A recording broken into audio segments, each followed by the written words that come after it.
The Big Apple, Big D, the Windy City. Some cities are known as much by their nicknames as they are by their official names. But what about Cowtown, Panther City, or Funky Town? If you're new to North Texas, you might not realize these are all the same city. If you've lived here your entire life, you might not realize these are all the same city. We're talking, of course, about our beloved Fort Worth, the fifth largest city in Texas, and the bearer of at least 5 names. Where'd they all come from? To find out, we spoke with Fort Worth City archivist and nickname expert Linda Barrett. Don't put me on TV. Here's what we learned: the good, the bad, and the strange. A stroll through the stories of Fort Worth's names should start with the first, the official Fort Worth. As you might expect, it started as a fort. It'd be odd if it hadn't. But who's this Worth fella? History tells us it was U.S. Army General William Jenkins Worth. Take a good look, Fort Worth. This is your pop-pop. General Worth, a veteran of 3 wars, was charged with developing a series of forts to defend the western Texas frontier. In January of 1849, he proposed a line of forts stretching from the Mexican border to the confluence of the Clear Fork and West Fork of the Trinity River. He would oversee construction of the forts, culminating with the completion of one that would bear his name. Not really. He died of cholera within a month. It was actually Major Ripley Arnold who took over the project and named the new fort after the fallen general. And as it turned out, William Jenkins Worth never set foot in Fort Worth, at least not upright.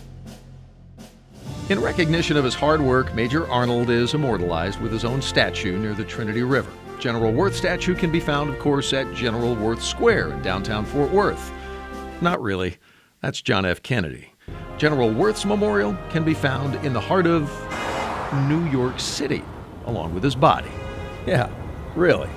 The first nickname, or nick phrase, "Where the West Begins," dates back before Fort Worth was a city, or even a fort for that matter. In 1840, a treaty was negotiated between General Edward Tarrant, sound familiar, and the chiefs from several Native American tribes. The agreement drew a boundary through the future site of Fort Worth, which the tribes agreed to stay west of. This meant once you traveled west of that line, you were on Native American land. If you were an outsider back then, you better hope Clint Eastwood was around if things went a little sideways, because these fellas, they weren't showing up with their sticks and mustaches. The phrase picked up steam in 1923 when famous Fort Worthian Amon Carter, this is his stadium and this was his newspaper, helped make it the city's slogan after it appeared in a poem and a song. Around that time, a bank and some other businesses put it in advertising, and voila, a killer marketing campaign was born. And then there's Cowtown, the city's most well-known nickname, has an equally well-known history.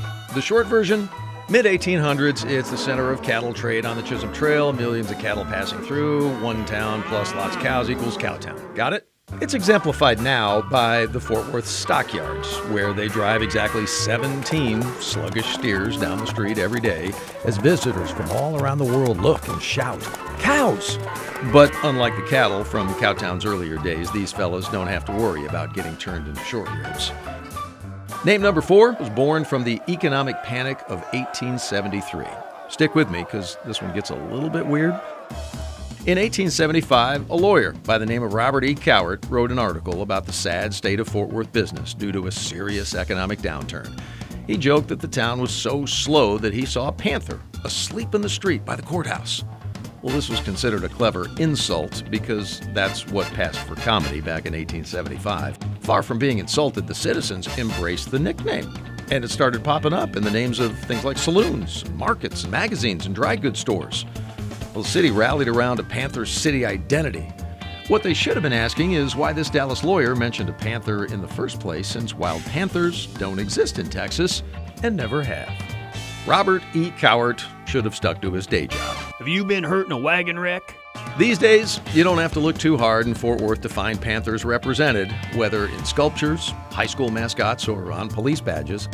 In the end, Panther City is based on a lame joke about an imaginary animal, but that doesn't fit on the city's seal. Oh, and remember that statue of Major Ripley Arnold we showed you earlier? It's on Panther Island, which, again, has no panthers and isn't an island. Fort Worth's fifth name is also its most recent, which makes sense since we're doing this thing in order. It's Funky Town. Stop right there. That's as much as we can afford. Outsiders may assume that country music reigns supreme in a town known for cows and cowboys, and they're not far off. But Fort Panther Cow City also has a rich history of blues and jazz, launching artists like Leon Bridges, Kirk Franklin, Delbert McClinton, and T-Bone Burnett. Starting in the 80s, hip-hop and R&B performers first dubbed the city Funky Fort Worth, likely borrowing a word from the 1980 hit song. Stop. The name really stuck in 1986. That's when radio station K104 began R&B shows in multiple clubs in Fort Worth. Funky Fort Worth eventually evolved into Funky Town. Really? Every time? As with the early Panther City rage, many local businesses have adopted the Funky Town moniker. But the most well-known promoter of the name just might be TCU. They got shirts, hats, and all the things college students like. Because when you think of all things funky, you think of an expensive private university.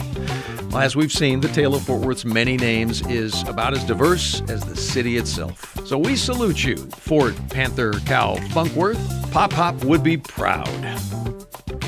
So Linda, how'd we do?